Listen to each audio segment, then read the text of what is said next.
ये बात 2005 की है, जब मैं केंद्रीय विद्यालय न्यू दिल्ली में पढ़ता था। वहाँ मेरी एक बहुत अच्छी दोस्त पढ़ती थी। हम एक ही क्लास में थे। उसका नाम पलक है। वो मेरे घर के बिल्कुल साथ रहती थी, इसलिए हम स्कूल भी एक साथ जाते थे।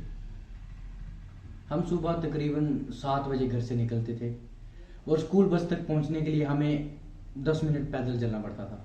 हमें एक गली से होकर गुजरना पड़ता था। कुछ दिनों से मैं देख रहा था कि उस गली में एक टपरी पे एक लड़का बैठा रहता था, हाथ में सिगरेट जलाए, जो हमें रोज घूरता था। लेकिन उसका ये रोज का काम था, इसलिए हम उसे नज़रअंदाज करते थे। हाँ, उसका नाम इरफान था, जिसकी उम्र लगभग 25 साल होगी जी।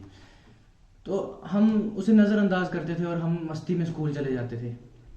तो कुछ दिनों बाद क्या हुआ, उस लड़के ने हमारा रास्ता रोका। हम लोग स्कूल जा रहे थे, वो हमारे पास आया, उसने पलक को प्रपोज किया और पलक ने उसे साफ इनकार कर दिया।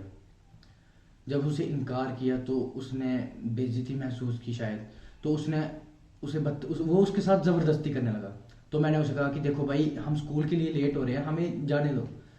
तो उसने मुझे कहा कि तुम चुप रहो, तुम्हारे साथ कोई बात नहीं। तो मैं वहाँ खड़ा रहा। इतने में पलक ने उसे एक ज़ोर से थप्पड़ मार दिया। तो हम फिर वहाँ से निकल पड़े और पलक बहुत ज़्यादा डर गई थी उस समय। हम स्कूल चले गए। हम अगले दिन जब स्कूल जाने लगे तो हमें वो लड़का नहीं मिला। तो हमें एक दो दिन वो नहीं मिला, तो हमने सोचा कि चलो जो हुआ अच्छा हुआ। फिर हम कुछ दिनों बाद स्कूल जा रहे थे तो वो हमें लड़का फिर मिला। वो तेजी से हमारी तरफ आया, उसने पलक का हाथ पकड़ा और उसे उल्टा सीधा कहने लगा। मैंने उसे धक्का मारा उस लड़के को, लेकिन उस लड़के ने उल्टा मेरे को पकड़ के मेरे को एक थप्पड़ लगाया और जोर से धक्का दिया। मैं नीचे गिर गया और अपनी जैकेट की पॉकेट से उसने एक एसिड की बोतल निकाली और वो एसिड पलक के मुंह पे फेंक दिया और वो तुरंत भाग गया। मैं नीचे गिरा था, मैंने देखा कि पलक एकदम से नीचे गिर गई और जोर जोर से मदद के लिए चिल्लाने लगी। मैं पलक से उठकर बात करने लगा, लेकिन पलक से और कोई बात नहीं हो। वो सिर्फ चिल्लाए जा रही थी कि मुझे बचाओ। और उसका शरीर एकदम से जलने लगा। उस समय गली में कोई भी हमारी मदद करने के लिए नहीं था। पास में मेरे एक दोस्त का घर था। मैं अपने दोस्त के घर गया, लेकिन मेरा दोस्त घर पे नहीं था। मैंने अंकल जी से कहा कि अंकल जी, ऐसा ऐसा बात हुई और पलक वहाँ बेहोश हो गई है। तो अंकल उस समय नाश्ता कर रहे थे, उन्होंने अपना नाश्ता छोड़ा और वो मेरे साथ आए। उन्होंने पलक को उठाया, गाड़ी में रखा और हमें अस्पताल पहुंचाया। पलक को डॉक्टर्स ने डायरेक्ट इमरजेंसी वार्ड में शिफ्ट कर दिया। मैं ड्रेसिंग रूम में गया, मैंने पट्टी करवाई और मैं भी इमरजेंसी वार्ड में आ गया। इतने में उसकी फैमिली वालों को भी हमने इन्फॉर्म कर दिया और उसकी फैमिली जल्दी वहाँ पहुँच गई। तो डॉक्टर्स ने उसके पापा से कहा कि इसका बचना बहुत मुश्किल है, लेकिन उसका ट्रीटमेंट चल रहा था। डॉक्टर्स ने लगभग 18 से 20 बाल्टी पानी उस पर फेंका ताकि उसे थोड़ी ठंडक मिल सके और आराम मिल सके।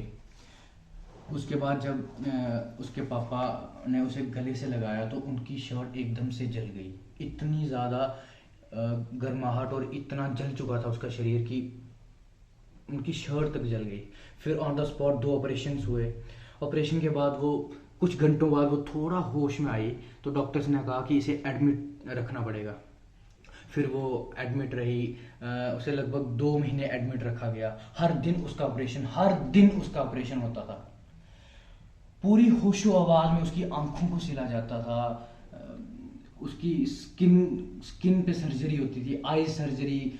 और वो इतने दर्द से गुजरती थी कि कोई हिम्मत वाला ये काम कर सकता है। 2 महीने 15 दिन बाद वो वहाँ से डिस्चार्ज हुई और वो घर पे आई। तो आपको पता है कि सोसाइटी वाले फ्रेंड्स, रिलेटिव्स सब उसके घर पे आते थे, लेकिन सहारा देने के लिए नहीं, बस बातें बताने के लिए कि जी देखो लड़की है, क्या हो गया, आजकल लड़कियों को बाहर जाना सेफ नहीं। वो शांति आंटी उनके घर के बिल्कुल बाजू में रहती थी। उनका तो हफ्ते में 3 बार आना कंफर्म था। वो जब भी आती थी तो वो यही कहती थी कि जी लड़की है, शादी करवाना मुश्किल हो जाएगा। तो लेकिन पलक को इन बातों का कोई असर नहीं था। वो इन सबको नज़रअंदाज करती थी और वो अपने सेहत का ध्यान रखती थी। लेकिन पलक बहुत ज़्यादा मुश्किल से गुजर रही थी, उसके लिए ये भूलना बहुत मुश्किल था। अरे उसके लिए बहुत ज़्यादा मुश्किल था, मेरे लिए ये भूलना इतना मुश्किल था। मेरे को मतलब चैन की सांस नहीं आती थी। मैं अपने आप को कोसता था कि यार मैं उस समय उसकी मदद नहीं कर पाया। मेरे को अंदर से मैं बहुत, मेरा दम घुटता था कि मैं दोस्त होके उसकी उस टाइम मदद नहीं कर पाया। मैं उससे मिलने जाता था, हर हफ्ते मिलने जाता था, उसे खुश रखने की कोशिश करता था, लेकिन मतलब बहुत ज़्यादा नेगेटिविटी हो गई थी उसकी लाइफ में, लेकिन वो सबको इग्नोर करती थी। एक अंकल हैं उसके घर के पास के, उसके फैमिली रिलेशन में आते हैं, वो भी उसे बहुत ज़्यादा डिमोटिवेट करते थे कि वो तो ये कहते थे कि ये लड़की है, पहले खुद ये लड़कों को पटाती हैं, फिर जब ये होता है तो फिर मुंह दिखाने लायक नहीं। अरे यार मतलब आप, मैं ये सोचता था कि अगर आपको सहारा नहीं देना तो फिर गलत क्यों बोल रहे हो किसी को। अभी जानबूझ के तो उसने किस वो किया नहीं कि तुम मेरे मुंह पे ऐसे फेंक दो, तो मतलब ये चीज गलत है। लेकिन वो बहुत बिंदास थी, उसे फर्क नहीं पड़ता था, वो बस अपने आप को रिकवर कर रही थी। और 4-5 महीनों में उसने अपने आप को अच्छा रिकवर कर लिया, वो चलने लायक हो गई, वो अच्छे से पहले जैसा हो रहा था। तो उसकी फैमिली और मेरे को बहुत ज़्यादा खुशी हो रही थी कि वो सब पहले ज़्यादा नॉर्मल हो रहा था, वो धीरे धीरे भूल रही थी। एक जो डर उसके दिमाग में बैठ गया था, वो डर धीरे धीरे निकलने लगा। तो बस कुछ महीनों में वो एकदम सही हो गई, और आज वो हम सब में एक बहुत अच्छी लाइफ बिता रही है, खुशहाल जिंदगी जी रही है।